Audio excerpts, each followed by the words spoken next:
네, 안녕하십니까. 오늘은 7월 10일 금요일 말씀 묵상 해보도록 하겠습니다. 7월 10일 금요일 사무엘하 20장에서 20장 3절에서 10절까지 말씀 묵상 해보도록 하겠습니다.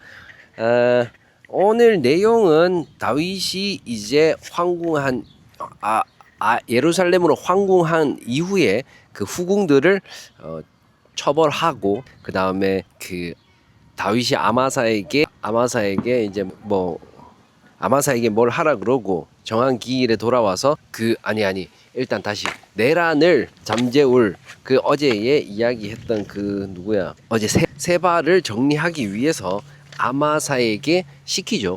이제 그 정리하라고. 근데 그 기한 내에 돌아오지 않으니까 요압이 아비새를 보냅니다. 아비새를 거기 보내고 추격하게 되고, 요압은 아마사에게 입을 맞추려는 척하면서 칼로 아마사를 제거를 하죠. 아브넬을 제거했던 것처럼.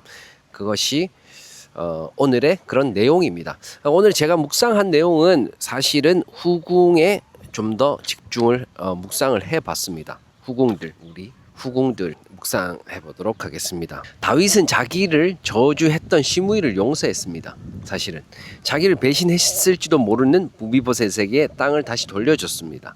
자기를 도와준 바르실레에게는 축복을 건넸습니다. 그런데 단 한 무리들 10명의 여인에게는 단 한마디도 하지 않고 용서도 판결도 위로도 없이 그냥 가두고 먹을 것만 주고 평생 과부로 살게 했죠. 대체 왜 다윗은 무슨 죄를 지었을까요? 이들은 무슨 죄를 지었을까요? 그래서 3절에 보시면은 다윗이 본궁에 이르러서 그 궁을 지키게 한 후궁 10명을 잡아 벨실에 가두고 먹을 것만 주고 죽는 날까지 생 과부로 지내게 했다 그러거든요.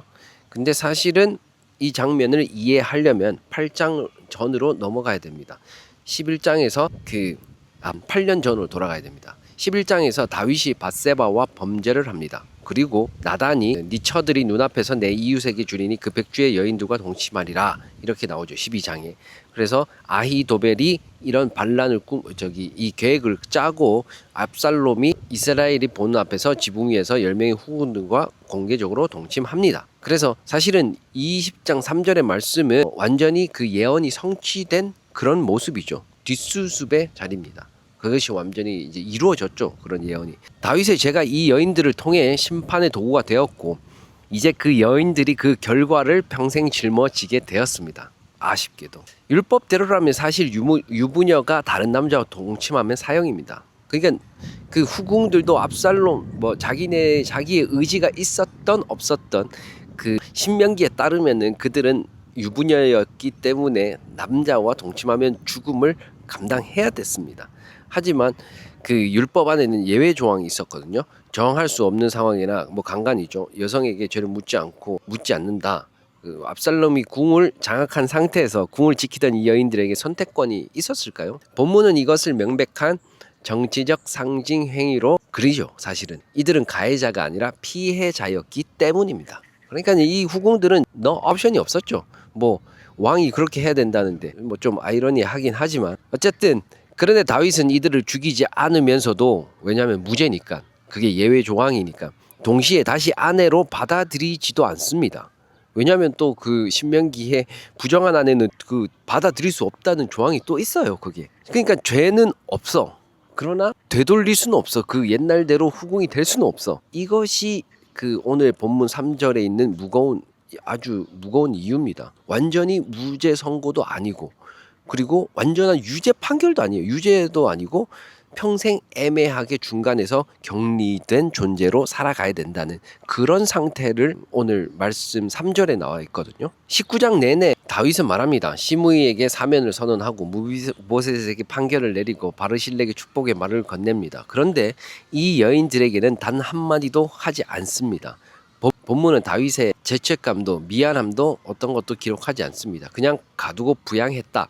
행정적 서술로 끝이 나죠. 이 침묵 자체가 사실은 다윗을 보여줍니다. 그의 은혜에는 사각지대가 있었어요. 사실은 사각지대가 있어서 모든 사람에게 은혜로운 그런 것들은 아니었다고, 그리고 그의 죄가 가장 직접적으로 상처를 남긴 자리였습니다. 그것이. 네, 저에게도 비슷한 일을 합니다. 우리도 비슷한 일을 합니다. 회개하고 은혜를 받아들인 건 나에게 정치적으로, 관계적으로 편한 대상. 근데 진짜 내가 상처 준 사람, 마주하기 불편한 사람은 조용히 방치합니다. 사실은.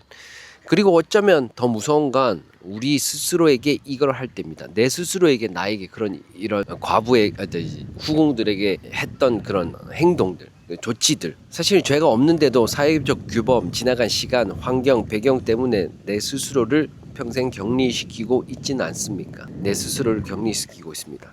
사실은 간수도 저이고 재판관도 나이고 갇힌 사람도 나인 이런 과목. 사실은 다윗은 그 후궁들에 대해서 침묵했지만 또 우리 말씀의 묵상에서는 그런 것들을 침묵하지 않죠. 그러니까 우리의 삶은 그러니까 그 후궁들처럼 그렇게 평생 갇혀서 죄는 없지만은 그렇게 갇혀서 죄책감으로 인해서 살아야 되지 않는다는 것을 오늘 또 보여주는 것이죠. 왜냐하면은 이런 복음의 말씀이 우리들에게 죄가 없다는 것을 이야기해 주는 것이 아니라 생명이 있다는 것, 그러니까 회복이 있다는 것을, 변화가 있다는 것을 이야기해 주는 것이죠. 그러니까 정죄함이 없는 건 무죄 선언이 아니라 지위의 완전한 회복입니다.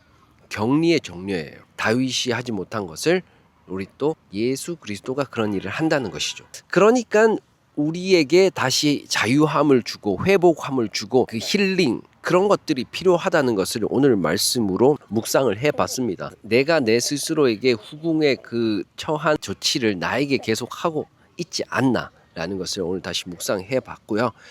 그래서 죄는 없지만 되돌릴 수는 없습니다.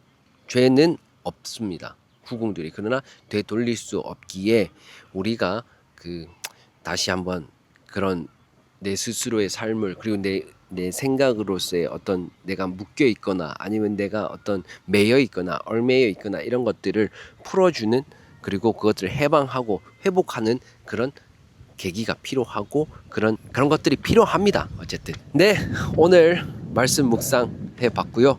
오늘도 기쁜 하루 보내시고 즐겁고 행복한 하루, 또 가치와 의미 있는 카이로스의 삶을 사시길 바라겠습니다. 네, 오늘도 파이팅 하시고 감사합니다. 내일 또 뵙겠습니다.